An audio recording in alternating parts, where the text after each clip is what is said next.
go when you want. Hi, Tiffany. Thank you for joining me. Thank you for having me. Oh, thank you so much. If you feel uncomfortable with any questions, just let me know and we can skip the questions. So I met you when you were 3 years old. Yep. When you came into preschool, and I met your mom, and that's when I found out that you had a quote unquote disability. Mm-hmm. Okay. How old are you now? I am 18. You're 18. Okay. Can you tell me what your disability is? So my disability is called Klippel-trenaunay syndrome. It's a vascular disorder that affects mostly limbs, and it can come with port wine stains, swelling of fingers or limbs, bruising, blood clots, all that jazz. Do you call it a disability? No. Because you were born with it, and that's just... Yeah, I don't know. My parents always called it my special arm, so Okay. I've never seen it as a disability because it doesn't limit me like other disabilities do. So Great.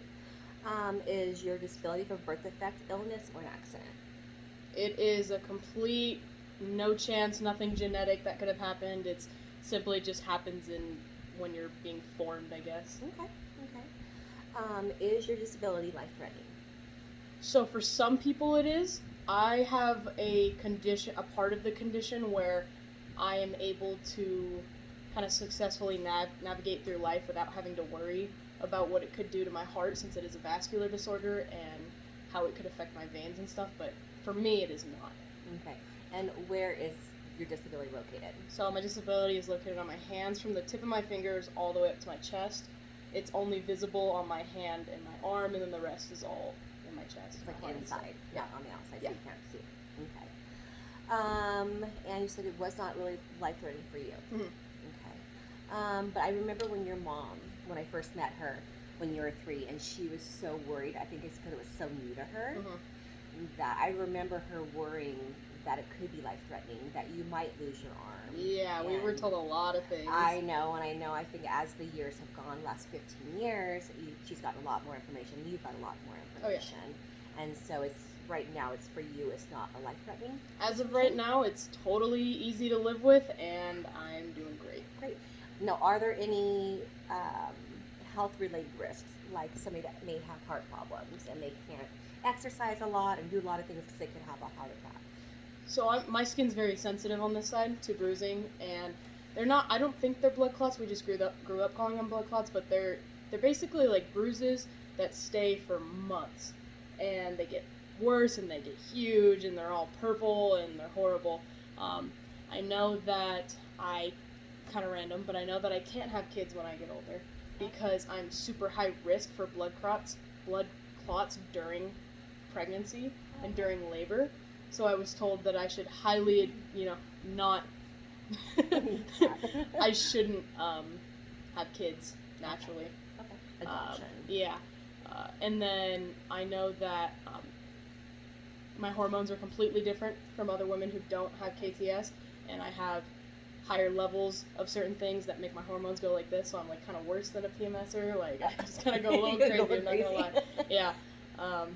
And then I know I wasn't allowed to lift like a lot of heavy things when I was little because my parents were worried that I would hurt my arm, and we don't know how different my left arm is from my right arm in terms of if I were to break a bone or if I were to take a hard blow, we don't know how it would handle it. So like your mom didn't want you climbing on the jungle gym and using that hand literally at all. not do monkey bars for the life of me because I never learned. So what limitations do you have?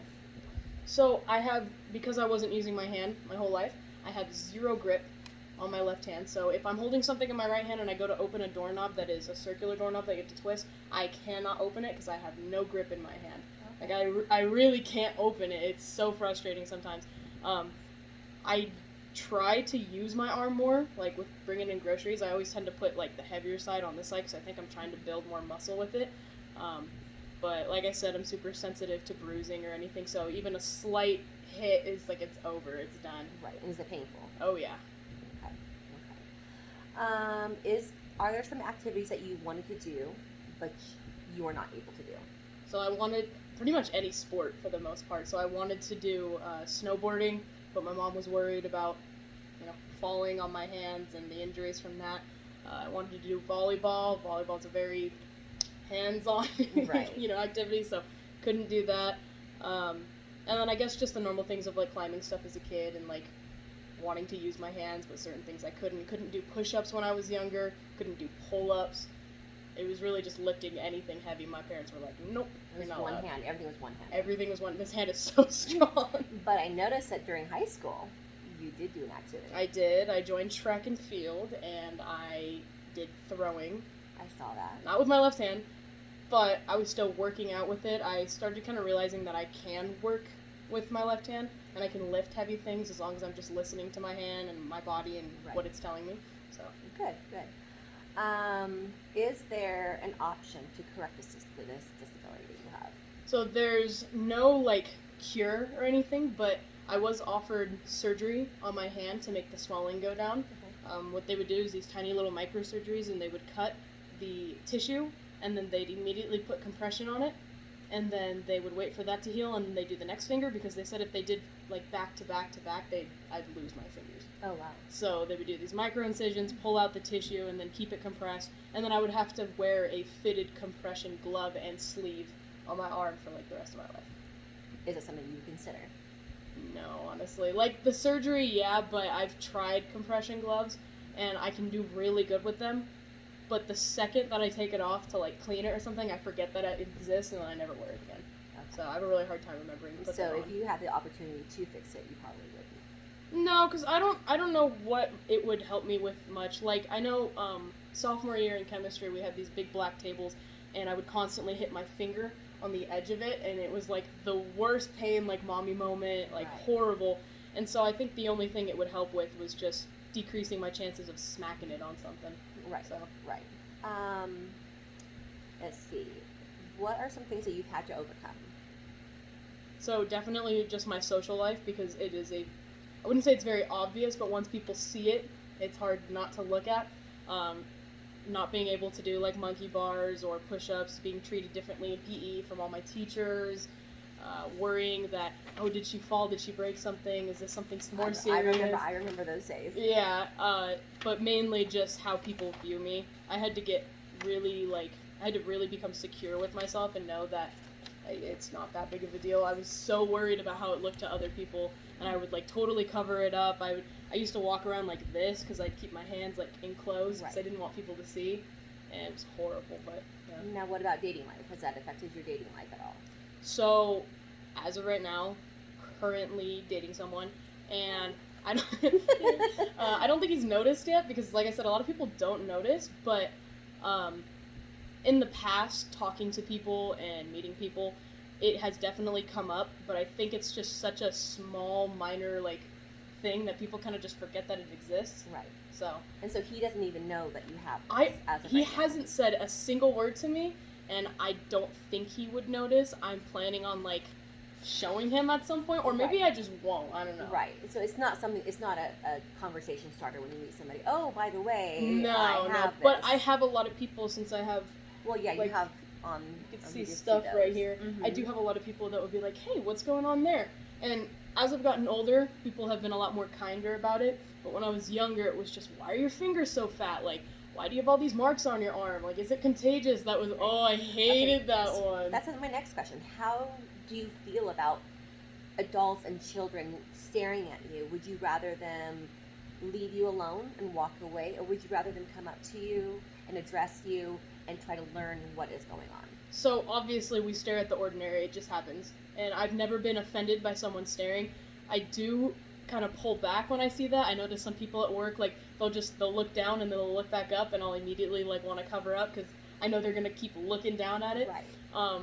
But I don't mind questions. Nothing has ever been invasive. I don't like when you come at me with rude questions, like, is it contagious? I hate that so much. I would just prefer if someone was really curious about it, they came up and be like, "Hey, I noticed you had this on your arm. You know, if you want to tell me about it, that'd be kind of cool." Like, just I don't mind sharing the information. Right. But yeah, I hate rude remarks like that. But and like even like at work, I mean, I think if they're just gonna keep looking at you, to make it a little easier at work, they should at least have a conversation. Yeah. And ask you about it instead of maybe they think that you feel uncomfortable about it. Yeah. And that's why I'm always, like, kind of trying to be like, "Oh, yeah, I have this." Because then if somebody else notices, it'll be like, "Yo, dude, what's up with her arm?" The other person can just be like, "Oh, yeah, she just has this vascular disorder." Yeah. Now, how has this affected your family life, if at all?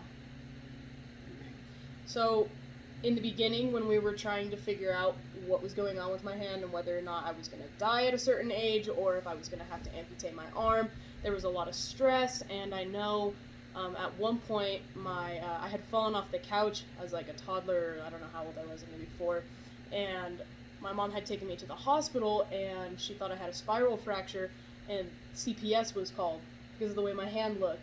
And they questioned her about basically if she was abusing me. Right. And she had no idea how to answer because this is her little girl who's just hurt and she just has some condition and she doesn't know what to say. Right. And and it's just, it's CPS's job, so you can't fault them, but it just seemed very invasive. Right. I've had people come up to me in the store and ask my mom like what she did to me, and I was in a shopping cart when I was little, and this lady had come up to us and was like, "Did your mom slam your hand in a car door?" and like asking her all these questions. And I guess I looked up at her and I was like, "Nah, I just got bit by a shark."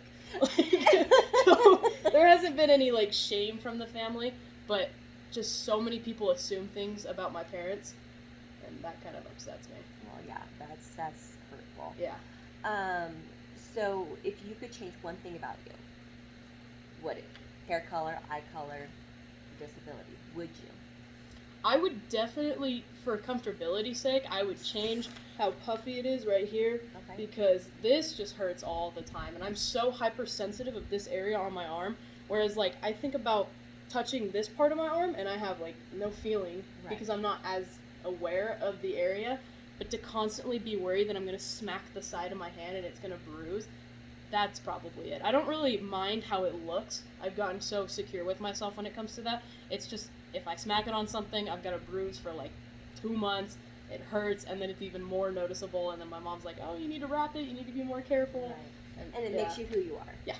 So you would just basically get rid of the pain, if anything. Yeah. But the looks, or no, I don't care what it looks like. That doesn't bother you. No. How do you think your life would be if you didn't have this disability? Honestly, I think it'd pretty much be the same. Nothing changed. No, I mean, I think I would have been in sports a little bit more when I was younger because my mom wouldn't have been so worried as to hurt my arm. But, I mean, my general character and who I am, I don't think it's, like, really tough in me or anything, because I've had a mix of just negative and positive, and I think I just grew up kind of trying not to care about it so that I wouldn't have a problem with it in the future. So I think pretty much the same. Where do you see yourself in about 12 years? Exactly 12 years. I'm hopefully enjoying my career, which is TV and film. Okay. And if that doesn't work out, because it is a kind of, you have to know someone to get into the industry, child psychology would be amazing. I'd love to work with children and try to figure out some trauma or some way that I can help them. Hopefully having a husband and having kids by then. Nice. Yeah, that's the plan. Is there anything else you want to offer me? Stay strong. Be good. Love yourself. Thank you. I appreciate it. Thank you so much for doing this. Of course.